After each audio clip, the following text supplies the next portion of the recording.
ingin semua menata negeri ini dengan baik, dan saya kira dengan kita beruntung ada Presiden Jokowi yang komitmennya tinggi dan memudahkan kami sebagai pembantu-pembantunya untuk melaksanakan tugas dengan baik.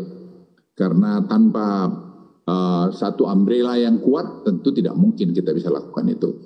Nah, ketidakraguan daripada Presiden itu memudahkan kami, saya kira menyelesaikan banyak hal di dalam penanganan COVID ini.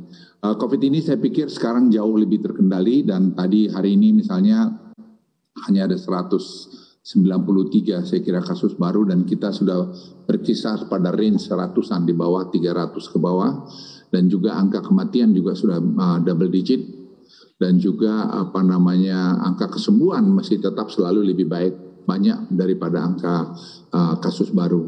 Ini juga saya kira menunjukkan suatu kerjasama tim. Ya, sekali lagi tidak ada satu organisasi yang bisa dilola tanpa teamwork yang baik. Jadi siapapun dia, siapapun pemimpin yang akan datang, saya kira patut meniru apa yang dilakukan Presiden Joko Widodo. Tidak gampang menjadi pemimpin, gampang jadi pemimpin, jadi komandan, tapi tidak gampang jadi pemimpin. Nah, saya melihat hal ini menjadi satu cermin buat bangsa Indonesia bahwa bangsa kita ini mampu menyelesaikan masalah yang begitu rumit. Menurut dunia, satu hal yang very complicated isu adalah penanganan pandemi. Dan itu semanapun saya pergi, berbicara baik berbagai penjuru dunia di mana saya diperintahkan Presiden pergi, semua mereka memberikan apresiasi kepada pemerintah Indonesia.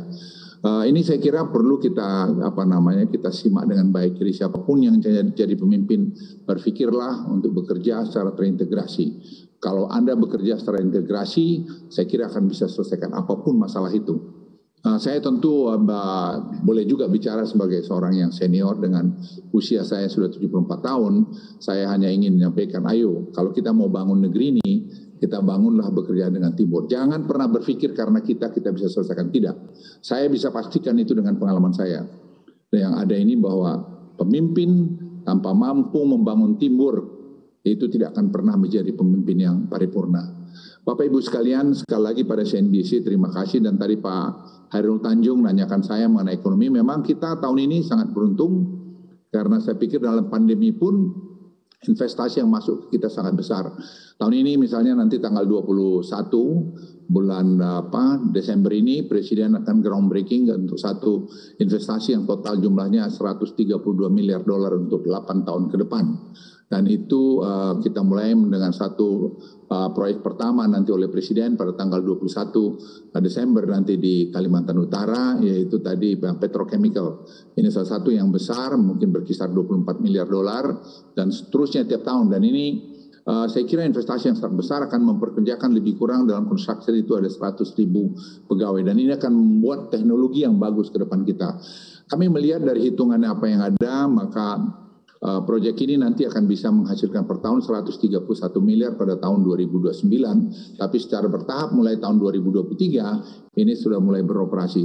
Dan kalau ini ada karena ini produksinya end to end, itu nanti menyangkut pada petrochemical, aluminium, kemudian tadi lithium baterai, EV dengan green industry, green energy. Ini saya pikir akan membuat Indonesia, profil Indonesia akan hebat ke depan. Ini saya kira kebanggaan buat saya juga sendiri karena saya terlibat dalam bagian ini. Dan kalau ini terjadi maka mungkin kita punya ekspor akan mungkin berkisar 30% dari seluruh ekspor Indonesia pada tahun itu juga akan datang dari sini. Ini saya pikir membuat Indonesia makin baik, Pak Hairul Tanjung, kalau Anda tanya saya. Dan sekali lagi kita berharap kita menemukan terus kontinuitas pembangunan ke depan ini dengan pemimpin yang punya visi, punya juga kesederhanaan sebagai pemimpin, tidak pemimpin yang hanya ingin berkuasa, tetapi pemimpin yang betul-betul memberikan hatinya untuk membangun bangsa dan negara ini. Dan kekompakan saya sudah singgung tadi, itu menurut saya sangat penting. Dan kalau Pak Hairul Tanjung tanya lagi, Kak, bagaimana kita tahun depan, saya pikir kita akan tumbuh mungkin dari kantor kami yang melakukan exercise, anak-anak muda yang kerja di kantor saya, itu 5, sekian persen. Karena itu kita optimis bisa tercapai, asal kita bisa mengendalikan COVID. Nah, COVID ini sebenarnya penanganannya juga tidak seperti yang kita bayangkan sederhana, karena penyakit ini pun tidak bisa diprediksi. Saya di Beijing beberapa waktu di Shenzhen beberapa waktu yang lalu, mereka memberikan paparan mengenai apa genomic sequencing, di mana genomic sequencing ini membuat perubahan dunia lagi di dalam bagaimana penanganan penyakit, bagaimana penanganan tumbuh-tumbuhan, bagaimana penanganan ternak dan sebagainya. Dan ini harus kita kuasai. Dan Presiden sudah merintahkan kami juga untuk segera mengengage dan kita sudah mulai juga lakukan. Dan kita juga sebagai negara besar, kita bukan di bawah didikan atau dikte negara manapun. Dan itu saya sampaikan kepada Pak Wang Yi, Menteri Luar Negerinya Cina sebagai counterpart saya dalam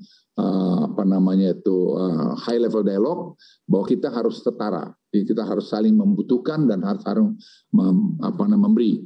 Begitu juga saya sampaikan pada Antony Blinken bahwa posisi kita adalah saling menguntungkan. Dan saya pikir posisi Indonesia sangat baik memainkan bahwa kita adalah negara besar yang tidak perlu dan tidak mesti berpihak pada salah satu kekuatan. Negara ini terlalu besar untuk itu dan negara ini terlalu kaya untuk seperti itu.